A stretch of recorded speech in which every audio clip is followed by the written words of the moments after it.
فرق سجیشنز ہیں، حکمت عملی جو بھی ہم جس پہ فیصلہ کریں گے وہ متفقہ طور پہ ہی کریں گے. ابھی قبل از وقت ہوگا میرا کہنا کہ ہم کیا کرنے جا رہے ہیں اور کیا نہیں. مگر آپ نے بالکل درست فرمایا، اس طرح تو بہت سال لگ جائیں گے. اسی لیے ہم نے IMF کو یہ خط بھی لکھا کہ دیکھیے ہم یہ نہیں کہہ رہے آپ لون مت دیں، مگر مجھے بتائیے کہ عوام کے نام پر قرضہ ایسی حکومت لے سکتی ہے کہ جس نے عوام کا ووٹ نہ حاصل کیا ہو؟ اچھا، ایک چیز جو ہے کہ ہم پارلیمنٹ کے اندر بھی باہر بھی تمام جو اس وقت حکومت میں آ رہی ہیں جماعتیں، ان کا یہ کہنا ہے کہ جی کہ ٹھیک ہے ہر الیکشن ووٹ چوری ہوتا ہے، لیکن ہمیں جمہوریت کے لیے، ملک کے لیے، سیاسی معاشی استحکام کے لیے بیٹھ کے افہام و تفہیم کے ساتھ آگے چلنا چاہیے. تو آپ کی جو اسٹریٹجی ہے، ابھی تو جو پہلے 2-3 اجلاس ہوئے، ہم نے نیشنل اسمبلی بھی دیکھا، پنجاب اسمبلی میں تو شاید اتنا شدید احتجاج نہیں تھا، لیکن نیشنل اسمبلی میں کافی بڑا ایگریسو پروٹیسٹ ہے. اگر یہی چلتا رہا تو شاید حکومت آگے نہیں چل سکے گی، نظام آگے نہیں چل سکے گا. تو آپ کیا سمجھتے ہیں کہ کیا یہی اسٹریٹجی جاری رہنی چاہیے، یا ایک طرف اس کے اوپر بیٹھیں بات کریں اور دوسری طرف لیگل فورم استعمال کریں اپنے حق لینے کے لیے؟ ابھی تو آپ نے کہا کہ صرف لیگل فورم کے پیچھے رہیں گے تو 50 سال بھی گزر جائیں گے، ہمیں انصاف نہیں ملے گا. آپ نے خود اس بات کا اعتراف کیا. دیکھیے پارلیمان کے اندر ہم بالکل اپنا احتجاج کریں گے. آپ کون سی حکومت کو چلانا چاہتے ہیں؟ وہ حکومت جو اللیجٹمیٹ ہے، وہ حکومت جو فراڈ پہ مبنی ہے. پاکستان کے ساتھ دھوکہ ہو رہا ہے. آپ لوگ ہم پر ملبہ ڈال رہے ہیں کہ ہم چیزوں کو روک رہے ہیں، مگر دوسری طرف آپ یہ سوال پوچھئے کہ کیا اس حکومت کے پاس مینڈیٹ بھی ہے، اور اگر مینڈیٹ نہیں ہے تو پھر الیکشنز نہ کرواتے. اب یہی PDM حکومت ہے جو 16 مہینے پہلے تھی، تو اتنا ڈیلے جو کیا الیکشن پہ نہ کرواتے. اب کہہ دیتے کہ ہم پاکستان کے آئین کو مسترد کرتے ہیں، اس کو ٹوکری میں پھینکتے ہیں اور ہم اپنی مرضی کریں گے، کیونکہ ہو تو سب کی مرضی رہی ہے یہاں پر. ایک ایسی حکومت کو کیا چلانا جس کے پاس عوام کا اعتماد نہیں ہے نا. ڈیموکریسی کیا ہوتی ہے کہ لوگ عوام کا ووٹ، ان کا اعتماد حاصل کر کے آتے ہیں. آپ کے کانسٹیٹیوشن آئین کے پریامبل میں ہے کہ sovereignty belongs to Allah, to be exercised by parliament through the people chosen, through the chosen representatives of the people. تو یہ تو آپ کے آئین کی شروعات میں یہ لکھا ہے. تو اس وقت کیا عوام کے چوزن ریپرزینٹیٹیوز ہیں جو پارلیمان کو چلا رہے ہیں؟ جواب ہے نہیں. اس وقت پارلیمان میں گھس بیٹھے ہیں. there are aliens on the floor. ان کو حلف نہیں اٹھانا چاہیے تھا، کیونکہ ان کو عوام نے نامنیٹ نہیں کیا، عوام نے ان کو ووٹ نہیں دیا. اچھا، ایک چیز جو ہے کہ پنجاب اور بلوچستان کے KP اور بلوچستان کے حوالے سے ایک عمومی رائے یہ پائی جا رہی ہے کہ اچکزئی صاحب کو جو صدارتی امیدوار نامزد کیا، اس کا شاید مقصد یہ ہے کہ ان ایک صوبے میں اپنی حکومت اور دوسرے صوبے میں جو پختون ووٹ ہے یا بلوچ ووٹ ہے اس کو ساتھ ملا کے وفاق کے اوپر ایک اچھا خاصا پریشر کریٹ کیا جا سکے. تو آپ یہ سمجھتے ہیں کہ یہ اسٹریٹجی کارگر ثابت ہوگی آپ کی؟ جی، آپ لوگ ہم پہ ہمیشہ الزام لگاتے تھے کہ ہم کسی کی طرف ہاتھ نہیں بڑھاتے یا گفتگو نہیں کرتے یا کسی کو سیاست میں اپنے ساتھ لے کر نہیں چلتے، مگر آپ نے دیکھا کہ ہم لوگوں کو ساتھ لے کے چلنے کے لیے بالکل تیار ہیں، پرووائڈیڈ کہ وہ لوگ بھی اصول کا دامن تھامیں. صرف اقتدار پرستی کے پیچھے تو ہم لوگوں سے ہاتھ نہیں ملائیں گے، مگر جو اصولی موقف رکھے گا اور ہمارے ساتھ اصول پہ کھڑا ہوگا، آپ کے سامنے ہے، ہم ان کے ساتھ گفتگو بھی کر رہے ہیں، ان کو ساتھ بھی لے کر چل رہے ہیں. کیونکہ ہم کیا چاہتے ہیں؟ ہم چاہتے ہیں کہ یہ جو فیڈریشن ہے یہ مضبوط ہو، جمہوریت مضبوط ہو، آپ کا جو نظام ہے وہ مضبوط ہو، آپ کی انسٹیٹیوشنز ایک ایک ادارہ مضبوط ہو. یہ سب فراڈ کے ساتھ مضبوط نہیں کیا جا سکتا. یہ تبھی مضبوط ہوگا جب ملک میں انصاف ہوگا، جب عوام کی سنوائی ہوگی اور جب عوام کی رائے کی عزت کی جائے گی. آخری بڑا کوئکلی اس کا میں رسپانس چاہوں گا، لاسٹ منٹ ہے ہمارے پاس، کہ آپ کی جو کیسز ہیں، اڈیالہ جیل بھی جاتی رہی ہیں، عدالتوں کا موڈ آپ نے دیکھا ہے، ہائی کورٹ میں اپیلیں ہیں آپ شاہ محمود قریشی صاحب کے کیسز کی. آپ کتنی پر امید ہیں کہ کتنے وقت کے اندر ان کے فیصلے ہو جائیں گے، آپ کے حق میں ہوں گے یا نہیں؟ جی، وقت کا تو میں نہیں کہہ سکتی کہ کتنے وقت میں ہوں گے، مگر اسلام آباد ہائی کورٹ میں بہرحال جو اپیلز گئی ہیں خان صاحب کی اور شاہ محمود قریشی صاحب کی، دونوں اپیلز میں مجھے جو 2 جج صاحبان ہیں بینچ پہ، ایک تو چیف جسٹس ہیں آف دا ہائی کورٹ اور دوسرے میاں گل حسن اورنگزیب صاحب ہیں، ان دونوں کا رویہ مجھے بالکل اچھا لگا. وہ چاہتے ہیں کہ انصاف ہو ملک میں. پروسیکیوشن کی طرف سے بہانے بازی کی گئی, وہی پروسیکیوشن جو 36 بندہ لے کر اڈیالہ جیل کے اندر کھڑی ہوتی تھی پچھلے ہفتے, وہ اسلام آباد ہائی کورٹ میں پہنچے اور ایک بھی وکیل نہ تھا ان کے پاس. انہیں شاید دقت ہو رہی ہے کوئی وکیل کرنے میں. تو اس پہ دونوں جج صاحبان نے کہا کہ ہم نے آپ کو نوٹس اسی لیے دیا تھا کہ آپ ہفتے میں یہ تیاری کریں اور آپ پریزنٹ ہوں. بہرحال ان کو کچھ اور دن دیے گئے ہیں اور انہوں نے یہ کہا ہے کہ منگل کے دن اگلی سماعت ہوگی, چاہے پروسیکیوشن کی طرف سے ججز وکیل ہوں یا نہ ہوں, آرگیومنٹس ول کنٹینیو. تو میں بہت پر امید ہوں کہ ہمیں اسلام آباد ہائی کورٹ سے انصاف ملے گا, نہ صرف اس لیے پر اس لیے بھی کیونکہ ایک اوپن کورٹ میں ٹرائل ہوگا. اوپن کورٹ میں آپ دیکھیں گے کہ کتنا کمزور کیس ہے کہ جس کے اوپر 10 سال دونوں کو سزا دی گئی. آپ اس میں باقی تو شاخانہ کیس, عدت کیس, یہ سارے کیسز آپ دیکھیں گے ایک اوپن کورٹ میں, اور آپ خود ہنسیں گے سن کر کہ کس قسم کی آرگیومنٹس تھیں اور کیسا بھونڈا کیس بنایا ہے. تو ہم بالکل پر امید ہیں. اور بس جاتے جاتے میں ایک ہی جملہ آپ سے کہنا چاہوں گی کہ 1947 میں ہم آزاد ہوئے تھے, مگر آج فارم 47 سے ہم پھر غلامی کی طرف دھکیلے جا رہے ہیں. تو امید ہے ایسا نہیں ہوگا. یہ آزاد ملک, آزاد لوگوں کا, آزاد سوچ رکھنے والوں کا ملک ہی رہے گا, اور اس میں جو حقیقی آزادی جسے ہم کہتے ہیں ہم اس کو یقینی بنائیں گے. چلیں, تھینک یو ویری مچ. مہر بانو قریشی ہمارے ساتھ بات تھی, اور ہمیں امید رکھنی چاہیے کہ ملک میں قانون اور آئین کی بالادستی ہوگی اور معاملات آگے بڑھیں گے. بریک لیتے ہیں, بریک کے بعد واپس آئیں گے تو پاکستان کی کچھ سیاسی صورتحال کے حوالے سے بات چیت کو جاری رکھیں, اور ایک نیا پینل ہمیں جوائن کرے گا. ہمارے ساتھ رہیے گا.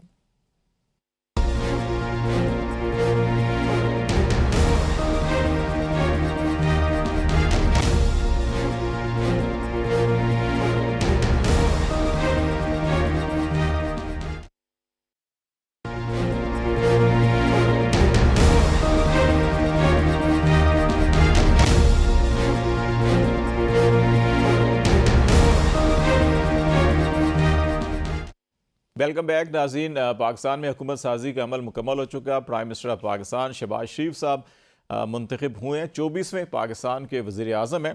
پروگرام کے اس حصے میں ہم اس حکومت کو اور پارلیمنٹ کو جو درپیش سیاسی اور معاشی چیلنجز ہیں اس کے اوپر بات کریں گے. جہانگیر جدون صاحب ہمیں جوائن کر رہے ہیں جو سینئر قانون دان ہیں, اور اس کے ساتھ ساتھ بیرسٹر عامر حسن صاحب, آپ کا تعلق پاکستان پیپلز پارٹی سے ہے اور قانون کے شعبے سے وابستہ ہیں. بنیادی ایک سوال میرا آپ دونوں سے ہوگا. عامر صاحب پہلے آپ اس پہ کومنٹ کر لیجئے گا, پھر جدون صاحب سے, کہ شہباز شریف صاحب 24ویں وزیر اعظم ہے پاکستان کے. پاکستان میں سب سے بڑا جو چیلنج رہا ہے جمہوری حکومتوں کو, وہ اپنی مدت کمپلیٹ نہیں کر سکی.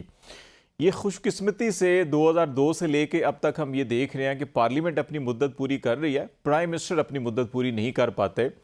اس سے پہلے پارلیمنٹ ہی اپنی مدت پوری نہیں کرتی تھی, اس کے ساتھ ساتھ پرائم منسٹر بھی گھر چلے جاتے تھے.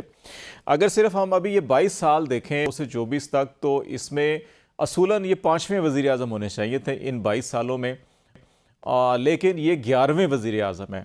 تو یہ جو سب سے بڑا چیلنج کہ آپ سمجھتے ہیں اس پارلیمنٹ اور اس حکومت کو یہ ہوگا, یا اس سے ہٹ کر بھی کوئی چیلنج ہوں گے؟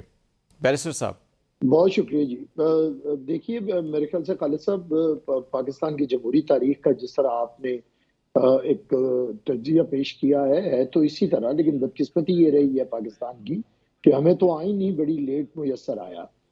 قائد اعظم محمد علی جناح نے 11 اگست 1947 میں دستور ساز اسمبلی سے خطاب کرتے ہوئے بنیادی نکات بھی دیے کہ آئین کیسا ہونا چاہیے, لیکن ہم آئین بنانے سے قاصر رہے, اور 56 میں اگر کوئی آئین بنا بھی تو 2 سال نہ چل سکا.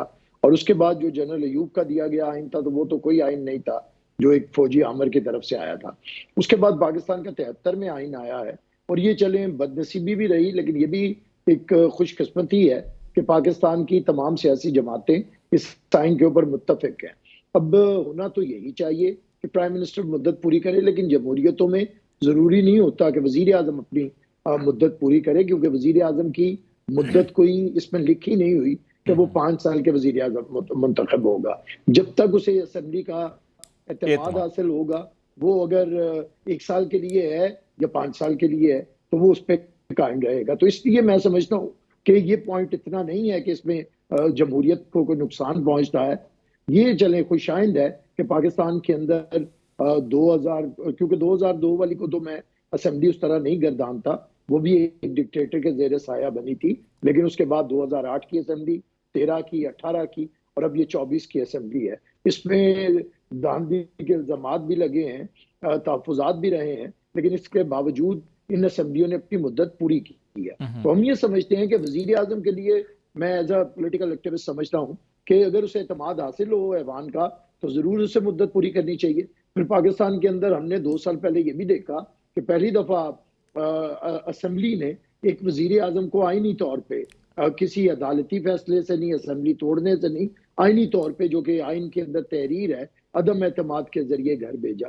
تو یہ بھی ایک قدم تھا آگے بڑھنے کا۔ تو میں سمجھتا ہوں کہ جو آج کے مناظر جو تکلیف دہ تھے جمہوریت کے لیے، وہ ہمیں اسمبلی کے وقار کی طرف، یہ بد نصیبی ہے کہ ہم ایک دوسرے کی بات سنتے نہیں ہیں۔ اور اگر ہماری اسمبلیوں سے یہ پیغام جائے گا کہ ہم نے ایک دوسرے کی بات نہیں سننی، تو پھر میری بات سنیں کہ کیسے لوگ، یہ بڑا اہم نکتہ ہے بیرسٹر صاحب آپ کا، میں اس پہ بھی بات کروں گا، لیکن میں ایک بنیادی نکتہ جو میں نے اٹھایا تھا پارلیمنٹ کی مدت یا وزیر اعظم کی، میں ایگری کر رہا ہوں آپ کے، ایک عدم اعتماد سے گئے اور وہ جینون کیس تھا، لیکن اس سے پہلے 2013 والی اور 2008 کی اسمبلی میں عدالتوں کے ذریعے، سزاؤں کے ذریعے پرائم منسٹر گئے۔ اس سے پہلے اسی قسم کے الزامات لگا کے صدر 58(2) بھی استعمال کیا کرتے تھے، لیکن اس دفعہ کوئی اور راستہ اپنایا۔ جدون صاحب، آپ، وہی میرا بنیادی سوال یہ ہے کہ اصولی طور کے اوپر تو 22 سال میں یہ 5واں وزیر اعظم ہونا چاہیے تھا اور 11واں ہے، لیکن میں تھوڑا سا پیچھے اور لیے چلتا ہوں آپ کو۔ عامر صاحب نے اس تناظر میں بات کی کہ 76 سال پاکستان کی عمر ہے اور اس اعتبار سے یہ 16ویں وزیر اعظم ہونے چاہیے تھے، لیکن اس میں سے 36 سال فوجی ادوار تھے، تو 40 سال سیاسی ادوار ہوئے۔ ان 40 سالوں میں اگر ہم دیکھیں تو 9واں پرائم منسٹر یہ ہونا چاہیے تھا، لیکن ہم 24واں پرائم منسٹر ہم دیکھ رہے ہیں۔ تو یہ جو بنیادی چیلنج ہماری جمہوریت کو ہے کہ پارلیمنٹ تو چلیں ابھی اپنی مدت پوری کر رہی ہے کسی نہ کسی طور کے اوپر، لیکن پرائم منسٹرز کو ایسے ایسے فیصلوں سے، ایسے ایسے طریقوں سے گھر بھیجا جاتا ہے جو اصولی طور کے اوپر نہیں ہونے چاہیے۔ تو یہ اس پارلیمنٹ اور اس حکومت کے چیلنج کو آپ سامنے رکھ کر جو ہے کہ کیا سمجھتے ہیں کہ اس کے 5 سال کیسے ہوں گے؟ بہت شکریہ۔ دیکھیں، امید تو اچھے کی کرنی چاہیے کہ ایک ڈیموکریٹک پروسیس جس طرح بھی ہو گیا ہے، کمپلیٹ ہو گیا ہے، تو اس کی آگے کنٹینیوٹی ہونی چاہیے۔ دیکھیں نا، ایک چیز اگر گندی ہے تو اس کو آگے چلانے سے ہی اس کی بہتری اور اس کے اچھائی اس میں آ سکتی ہے، کیونکہ اگر آپ بار بار اس سسٹم کو ڈیریل کریں گے، اسٹاپ کریں گے، تو پھر وہ جہاں سے تھوڑا سا آگے ہم بڑھتے ہیں پھر زیرو پہ آ جاتے ہیں۔ اور پھر ابھی تک پاکستان کے اندر جتنے بھی ہیں پریکٹیکلی اس کو جو ہے نا وہ اس پہ تجربات ہی کیے گئے ہیں۔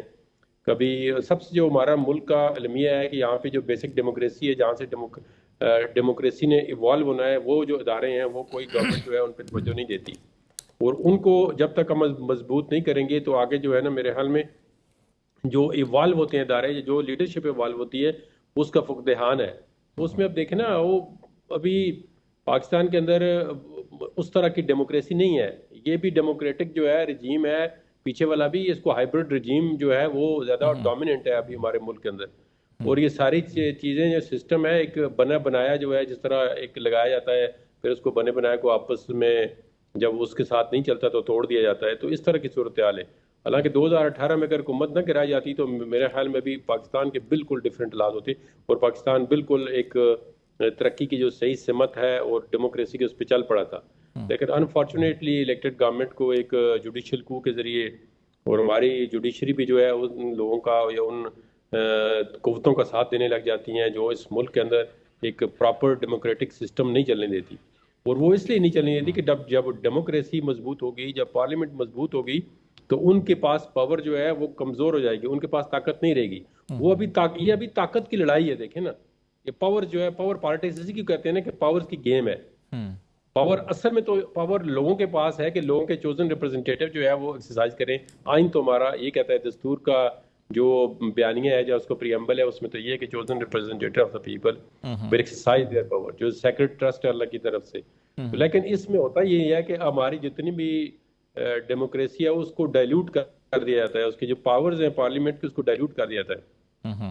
پچھلے دور حکومت میں بھی آپ کو پتا ہے، ایک لوگوں کے نام لے کے کہتے تھے کہ ہم، ایک جو ایکس پرائم منسٹر ہیں ابھی جیل میں، وہ کہہ رہے تھے جی کہ ہمیں تو بندے لا کے دیے جاتے ہیں, بجٹ نہیں منظور ہوتا. جب آپ پارلیمنٹ کے ساتھ یہ مذاق بنائیں گے, چاہے اب بنائیں چاہے اس وقت, تو پھر پارلیمنٹ مضبوط نہیں ہوگی. تو تمام پولیٹیکل پارٹیز کو چاہیے, آج آپ نے دیکھا ہے وہاں پہ کیا دنگل مچا ہوا تھا, چور چور چور, بس ایک ہی نعرہ چل رہا ہے, کوئی گھڑی چور کوئی چور. اب اس طرح دیکھیں نا, یہ اس کو آپ نے اتنا گندا کر دیا ہے پارلیمنٹ کو کہ اس کی کوئی سینکٹیٹی نہیں ہے. اس میں کبھی جوتے لہرا رہے ہیں, کبھی جوتے لہرا رہے ہیں, کبھی نعرہ بازی کر رہے ہیں, کبھی تصویریں لے کے آ رہے ہیں. جب تک پارلیمنٹیرین اپنے ادارے کی رسپیکٹ نہیں کریں گے, اور اس کے اندر جو دوسری قوتیں ہیں جن کا کام نہیں ہے وہ اپنا ہاتھ نہیں کھینچیں گی, وہ اس میں انٹرفیئرنس کرتی رہے گی, تو تب تک تو ایسے ہی حالات رہیں گے. اچھا, جو آپ نے جس نقطے کی نشاندہی کی, عامر صاحب بھی یہی بات کر رہے تھے, اور اس کے پیچھے جو بنیادی وجہ ہے وہ ایک تو یہ ہے کہ وہ فارم 47 کا تنازع, دوسرا الیکشن کمیشن ابھی تک مکمل نتائج جو ہیں وہ اعلان نہیں کر پایا. کوئی 80 سے زیادہ سیٹیں جو ہیں وہ نیشنل اسمبلی اور صوبائی اسمبلی کی جو ہیں ان کے ابھی نوٹیفیکیشن ہونا باقی ہیں, اور غالباً کو 10-11 جو ہیں سینٹ کی نشستیں خالی ہیں. یہ جو 90 کے قریب نشستیں خالی ہیں اور حکومت سازی مکمل ہو چکی ہے, اور صدارتی الیکشن ہونے جا رہے ہیں 9 مارچ کو, اور یہ 90 ووٹ بڑے اہم ترین ووٹ ہیں. جب آپ صدر مملکت کا انتخاب کر رہے ہیں, ریاست کا سربراہ ہوتا ہے, اور اس میں 90 لوگ نہ ہوں, تو ایسے حالات کے اندر آپ سمجھتے ہیں کہ جو آلریڈی پہلے ایک ذرا پولیٹیکلی ہاسٹائل سچویشن تھی, جہاں پہ ایک الزام لگ رہے ہیں کہ الیکشن چوری ہو گیا یا تبدیل ہو گئے نتائج, اور دوسری طرف کمپلیٹ بھی نہیں ہے, تو الیکشن کمیشن کو بھی تھوڑا سا ذرا کوئک اپنا رسپانس کرنا چاہیے. اس کی بھی الیکشن ایکٹ کے تحت کچھ رسپانسبلٹیز ہیں, ٹائم لائنز ہیں, وہ اس کو فلفل نہیں کر رہا. تو یہ اس کے اوپر ذرا جلدی میں مٹی کا تیل نہیں کر رہے الیکشن کمیشن کا جو کنڈکٹ ہے؟ جدون صاحب آپ بھی, پھر ذرا عامر صاحب اس پہ آپ بھی کر لیجیے گا. دیکھیں نا, الیکشن کمیشن جو ہے ایک آئینی ادارہ ہے, اور اس کا کام ہی الیکشن کرانا ہے, اور صرف الیکشن ہی کرانا بلکہ الیکشن ٹرانسپیرنٹ ہو اور فیئر اینڈ فری ہو, اور جو لا ہے الیکشن ایکٹ کا اس میں سارے قومی اسمبلی بھی ہے, سینٹ بھی ہے, پروونشل اسمبلیز بھی ہیں, ان کا کام جو ہے وہ اس کو کرانا ہے. اب جب الیکشن کمیشن جو ہے اس کی فل اٹانومی نہیں ہوگی, فلی انڈیپینڈنٹ نہیں ہوگا, اس کے اندر کوئی انٹرفیئرنس ہوگی. دیکھیں نا, اب الیکشن کمیشن یہ جو ابھی الیکشن ہوئے ہیں تو اس میں کنیکٹیوٹی یہ کس نے بند کی ہے؟ الیکشن کمیشن کو تو پتہ ہی نہیں ہے. الیکشن کمیشن نے تو نہیں کہا تھا کہ آپ کی جو موبائل سروس ہے یہ نہیں ہونی چاہیے, یا دور دراز کے جو علاقے تھے ان کے رزلٹ جو افیکٹ ہوئے ہیں یا اس کے اندر کوئی پرابلم پیش آئے ہیں, تو الیکشن کمیشن کو جب تک اپنی پاور جو ہے آئین کے اندر جو ان کو دی گئی ہیں وہ فلی ایکسرسائز, جس طرح میں نے ابھی بات کی نا, ایک اداروں کو چلنے نہیں دیا جا رہا. جب آپ اداروں کو وہ انڈیپینڈنٹلی نہیں چلنے دیں گے, پھر اس ملک کے اندر کون سی جو ہے آپ جمہوری روایات کی بات کرتے ہیں, جمہوریت کی بات کرتے ہیں, اور یہ کسی ایک پارٹی کو آپ بلیم نہیں کر سکتے کہ اس کی وجہ سے. یہ تو پوری ہسٹری جو آپ نے ابھی انٹرو دیا ہے, جی اتنے عرصہ پرائم منسٹر ہونا چاہیے, اتنا یہ ہونا چاہیے, اتنا مارشل لا تھا, تو وہ ابھی دیکھیں نا, ایک مارشل لا کا ڈکٹیٹر تھا, اس کو سب نے کہا جی آرٹیکل 6 ابھی کہتے ہیں, ہر لفظ کے ساتھ بعض اوقات کہتے ہیں آرٹیکل 6, اس پہ آرٹیکل 6 لگا, اس کو آج دن تک سزا نہیں ہوئی, نہ ہی ان کے ادارے نے اس کو سزا ہونے دی ہے. تو اس کی وہاں سے ڈیڈ باڈی آئی ہے, وہ آ کے دفناک, وہ ڈیڈ باڈی کو بھی پھر انہوں نے اپنی مرضی سے پروٹوکول دیا ہے. تو جب اس طرح آپ کے ملک کے ساتھ کھلواڑ ہوتا جائے گا, آئین کے ساتھ اور جمہوریت کے ساتھ, تو پھر ادارے جو ہے مضبوط نہیں ہوں گے تو ملک آگے ترقی نہیں کر سکتا. انڈیا کی مثال دیکھیں, اس کے پاس $600 بلین کے ریزرو ہیں, اور پاکستان کے اندر $2 بلین کے ریزرو ہی آپ کے پاس اپنے نہیں ہیں, باقی سارے دوستوں کے رکھے ہوئے ہیں یہاں پہ. پاکستان کے جو حالات ہیں ان کو آپ انتہائی گمبھیر ہیں, فائنینشلی جو ہے ہم مطلب کسی آپ اپنے سراؤنڈنگ کسی کنٹری میں مقابلہ کرنے سے قاصر ہے نہیں ہے. یہی وہ چیلنج ہے. افغانستان کے اندر دیکھیں ڈالر کی کیا پوزیشن ہے, افغانستان کے اندر کیا ہے, وہاں کی انفراسٹرکچر دیکھیں, لیکن اس کے ڈالر کو دیکھیں. تو یہ تو ہمیں یہ لوگ میرے خیال میں جو انٹرفیئرنس کرتی ہے اس بات کو نہیں سوچتے کہ یار یہ کیا حالات بنائے جا رہے ہیں, اور اس کے ساتھ آگے اور یہی وجہ کہ پاکستان کو ریورس گیئر لگتا ہے ہر 4-5 سال کے بعد. وہ ذاتی طور پہ امیر ہو, ذاتی طور پہ دولت اس کے پاس ہو, لیکن ملک کے لیے نہیں سوچ رہے, نہیں آ سکتے. عامر صاحب, آپ نہیں سمجھتے کہ یہ جو ایوان کے اندر اتنی دھینگا مشتی مچی ہوئی ہے, بنیادی وجہ اس کی الیکشن مینڈیٹ کی بات ہو رہی ہے, لیکن یہی جو 80-90 سیٹیں ابھی جن کے اوپر انہوں نے ریزرو سیٹوں کو اناؤنس کرنا ہے, اگر وہ ٹائملی کر دیں, چاہے دینی ہے نہیں دینی, کسی اور کو دینی ہے, لیکن وہ لوگ آ کے اپنے قائد ایوان کے لیے, اور ایون اب پریزیڈنٹ کا الیکشن ہونا ہے, آپ کی پارٹی نے بھی خط لکھا ہے الیکشن کمیشن کو, تو اس کو ٹائملی کرنا چاہیے تاکہ کچھ نہ کچھ سچویشن تو نارمل ہوتی ہے, لیکن شاید ہمارے ادارے بھی کچھ اپنا وہ کردار ادا نہیں کر رہے جو توقع کی جاتی ہے ان سے کرنا چاہیے. آئین اور قانون تو پابند کرتا ہے ان کو. الیکشن کمیشن آف پاکستان کی ایک ہی ڈیوٹی ہے کہ الیکشن کروانا, اور 5 سال وہ سارے لوگ یہ انتخابات کے لیے ہی ساروں کو حکومت اور ریاست نے رکھا ہوا ہے. تو میں سمجھتا ہوں کہ شفاف انتخابات کرانا ان کی ذمہ داری ہے. اس کے ساتھ ساتھ اگر یہاں پہ اگر کوئی ضمنی انتخابات ہوتے ہیں یا سیٹس خالی ہوتی ہیں انہیں فوری طور پہ پر کرنا چاہیے. اور جہاں تک آپ نے مخصوص سیٹوں کا کہا وہ بھی بہتر تو یہی ہے کہ الیکشن کمیشن کو اس کا فیصلہ کرنا چاہیے. جو بھی کرنا چاہیے. یہ صورتحال پہلی دفعہ ایسی پیدا ہوئی ہے لیکن بہرحال جو بھی پیدا ہو اس پہ فیصلے پہ اتنا ڈیلے جو ہوتا ہے وہ صورتحال کو مزید گمبھیر بناتا ہے اور سیاسی تذبذب جو ہے وہ سیاسی عدم استحکام کی طرف لے کے جاتا ہے. تو میں اسے ایگری کرتا ہوں آپ کی بات سے کہ انہیں یہ فیصلہ کر لینا چاہیے تھا. لیکن اس کے باوجود صدارتی الیکشن تو اب ضرورت ہے کیونکہ پہلے ہی صدر صاحب اپنی مدت سے زیادہ 6-7 مہینے گزار چکے ہیں. تو صدر کیا الیکشن اور پھر صدر پاکستان جس طرح کام کر رہے ہیں رکاوٹ پیدا کر رہے ہیں ہر معاملے کے اندر تو اس سے بھی ضرورت ہے کہ فوری طور پہ جو صدر چنا جائے نئے اسمبلی سے. تو میں سمجھتا ہوں دیکھیے ایک بات جو بہت ضروری ہے خالد صاحب یہ ساری چیزیں ہم چاہتے ہیں کہ ثمرات ہمیں جمہوریت کے وہ والے ملیں جو شاید بڑے بڑے جمہوری ملکوں کو بھی شاید نہ مل سکے ہوں. ثمرات ہم وہ چاہتے ہیں لیکن اپنے آپ کو جمہوری طور پہ نہ تو ہم مانگ کیا ہے جمہوریت کے ساتھ نہ مائنڈ سیٹ ہم نے اپنا جمہوری بنایا ہے. میری جمہوریت اتنی ہے کہ اگر میری حکومت ہے تو پھر یہ جمہوریت مجھے چاہیے اور اگر میری حکومت نہیں ہے تو پھر مجھے جمہوریت نہیں چاہیے. اگر میرے لیے 2018 میں دھاندلی کی جائے تو پھر میں کہتا ہوں کہ باقیوں کو ختم کر دیا جائے اور جب میں سمجھوں کہ میرے خلاف ہے آج دھاندلی ہو گئی ہے تو پھر میں ملک بھی نہ چلنے دوں ریاست بھی نہ چلنے دوں. کبھی میں کہتا تھا کہ IMF کے پاس اگر میں جاؤں گا تو اس سے بہتر ہے کہ میں خودکشی کر لوں یعنی میں قرضہ لینے نہیں جاؤں گا. آج آپ ان سے مدد مانگنے جا رہے ہیں ان سے انٹرفیئر کرنے کا کہہ رہے ہیں. تو دیکھیے یہ دورے رویے ہیں جمہوری مائنڈ سیٹ. اس میں خالد صاحب میں ایک ضروری چیز کہنا چاہتا ہوں. جی پیپلز پارٹی کا رویہ آپ دیکھیں پچھلی 5-6 دہائیوں کے اندر ہم وزیر اعظم تھے ہمیں 17 سیٹوں پہ لایا ہم نے جمہوریت رکھا. محترمہ بے نظیر بھٹو نے ہمیشہ گفت و شنید کی ہے گفتگو کی ہے. پارلیمنٹ کے اندر ہم نے ایک دوسرے کو سنا ہے. اگر آپ پارلیمنٹ کے اندر ایک دوسرے کو نہیں سنیں گے تو پھر لوگوں کے اندر بھی نیچے نفرت آئے گی تقسیم آئے گی عدم برداشت آئے گی. تو میں سمجھتا ہوں کہ اگر آپ پارلیمان کو بے وقار کریں گے تو سیاست کو وقار کیسے ملے گا نہیں ہوگا. بریک لیتے ہیں ملے گا تو سیاستدان کو کیسے ملے گا. بریک لیتے ہیں. بریک کے بعد واپس آئیں گے. ناظرین کا سلسلہ جاری رکھیں گے ہمارے ساتھ رہے گا.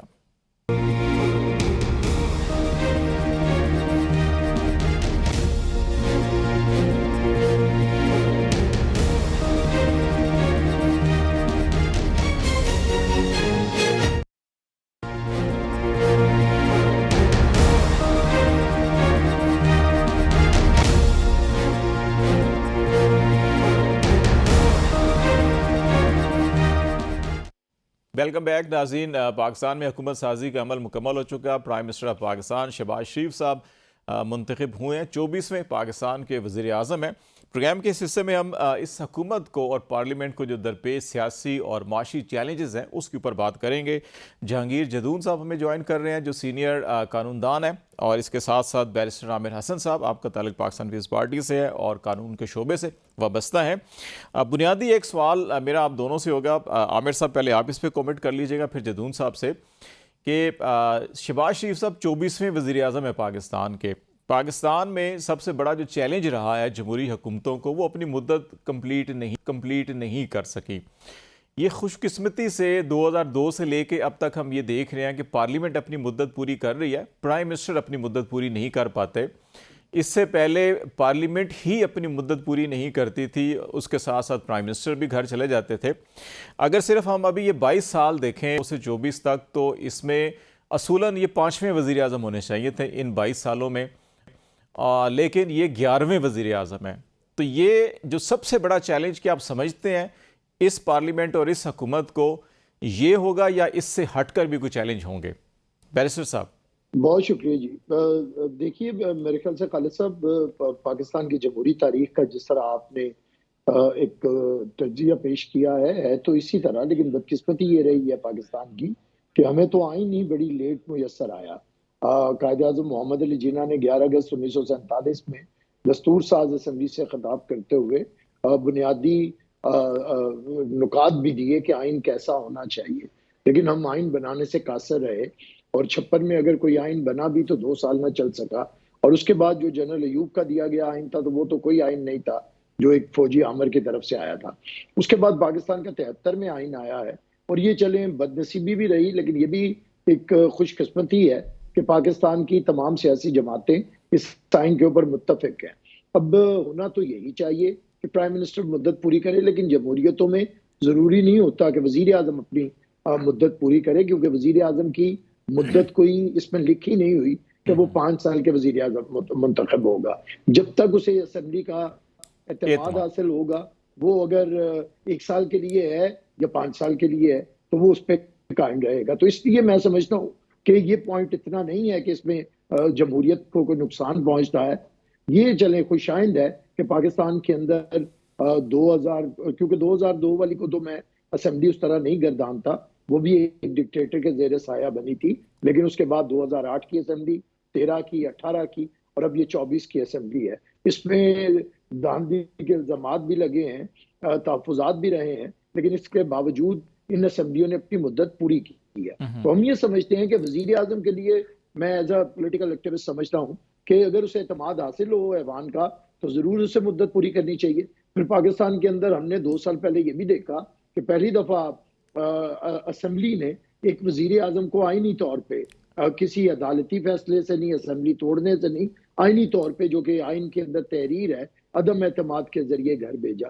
تو یہ بھی ایک قدم تھا آگے بڑھنے کا۔ تو میں سمجھتا ہوں کہ جو آج کے مناظر جو تکلیف دہ تھے جمہوریت کے لیے، وہ ہمیں اسمبلی کے وقار کی طرف، یہ بد نصیبی ہے کہ ہم ایک دوسرے کی بات سنتے نہیں ہیں، اور اگر ہماری اسمبلیوں سے یہ پیغام جائے گا کہ ہم نے ایک دوسرے کی بات نہیں سننی، تو پھر میری بات سنیں کہ کیسے لوگ یہ بڑا اہم نقطہ ہے بیرسٹر صاحب آپ کا، میں اس پہ بھی بات کروں گا، لیکن میں ایک بنیادی نقطہ جو میں نے اٹھایا تھا پارلیمنٹ کی مدت یا وزیر اعظم کی، میں ایگری کر رہا ہوں آپ کے، ایک عدم اعتماد سے گئے اور وہ جینون کیس تھا، لیکن اس سے پہلے 2013 والی اور 2008 کی اسمبلی میں عدالتوں کے ذریعے، سزاؤں کے ذریعے پرائم منسٹر گئے۔ اس سے پہلے اسی قسم کے الزامات لگا کے صدر 58(2) بھی استعمال کیا کرتے تھے، لیکن اس دفعہ کوئی اور راستہ اپنایا۔ جدون صاحب، آپ وہی میرا بنیادی سوال یہ ہے کہ اصولی طور کے اوپر تو 22 سال میں یہ 5واں وزیر اعظم ہونا چاہیے تھا اور 11واں ہے، لیکن میں تھوڑا سا پیچھے اور لیے چلتا ہوں آپ کو۔ عامر صاحب نے اس تناظر میں بات کی کہ 76 سال پاکستان کی عمر ہے،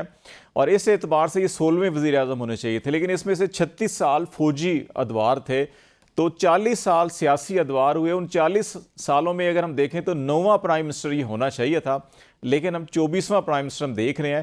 تو یہ جو بنیادی چیلنج ہماری جمہوریت کو ہے کہ پارلیمنٹ تو چلیں ابھی اپنی مدت پوری کر رہی ہے کسی نہ کسی طور کے اوپر، لیکن پرائم منسٹرز کو ایسے ایسے فیصلوں سے، ایسے ایسے طریقوں سے گھر بھیجا جاتا ہے جو اصولی طور کے اوپر نہیں ہونے چاہیے۔ تو یہ اس پارلیمنٹ اور اس حکومت کے چیلنج کو آپ سامنے رکھ کر جو ہے کہ کیا سمجھتے ہیں کہ اس کے 5 سال کیسے ہوں گے؟ بہت شکریہ۔ دیکھیں، امید تو اچھے کی کرنی چاہیے کہ ایک ڈیموکریٹک پروسیس جس طرح بھی ہو گیا ہے، کمپلیٹ ہو گیا ہے، تو اس کی آگے کنٹینیوٹی ہونی چاہیے۔ دیکھیں نا، ایک چیز اگر گندی ہے تو اس کو آگے چلانے سے ہی اس کی بہتری اور اس کے اچھائی اس میں آ سکتی ہے، کیونکہ اگر آپ بار بار اس سسٹم کو ڈیریل کریں گے، اسٹاپ کریں گے، تو پھر وہ جہاں سے تھوڑا سا آگے ہم بڑھتے ہیں پھر زیرو پہ آ جاتے ہیں۔ اور پھر ابھی تک پاکستان کے اندر جتنے بھی ہیں پریکٹیکلی اس کو جو ہے نا وہ اس پہ تجربات ہی کیے گئے ہیں۔ کبھی سب سے جو ہمارا ملک کا المیہ ہے کہ یہاں پہ جو بیسک ڈیموکریسی ہے، جہاں سے ڈیموکریسی نے ایوالو ہونا ہے، وہ جو ادارے ہیں وہ کوئی گورنمنٹ جو ہے ان پہ توجہ نہیں دیتی، اور ان کو جب تک ہم مضبوط نہیں کریں گے تو آگے جو ہے نا میرے خیال میں جو ایوالو ہوتے ہیں ادارے، جو لیڈرشپ ایوالو ہوتی ہے، اس کا فقدان ہے۔ اس میں اب دیکھیں نا، وہ ابھی پاکستان کے اندر اس طرح کی ڈیموکریسی نہیں ہے۔ یہ بھی ڈیموکریٹک جو ہے رجیم ہے، پیچھے والا بھی، اس کو ہائبرڈ رجیم جو ہے وہ زیادہ ڈومیننٹ ہے ابھی ہمارے ملک کے اندر۔ اور یہ ساری چیزیں جو سسٹم ہے، ایک بنا بنایا جو ہے، جس طرح ایک لگایا جاتا ہے، پھر اس کو بنے بنایا کو آپس میں جب اس کے ساتھ نہیں چلتا تو توڑ دیا جاتا ہے، تو اس طرح کی صورتحال ہے۔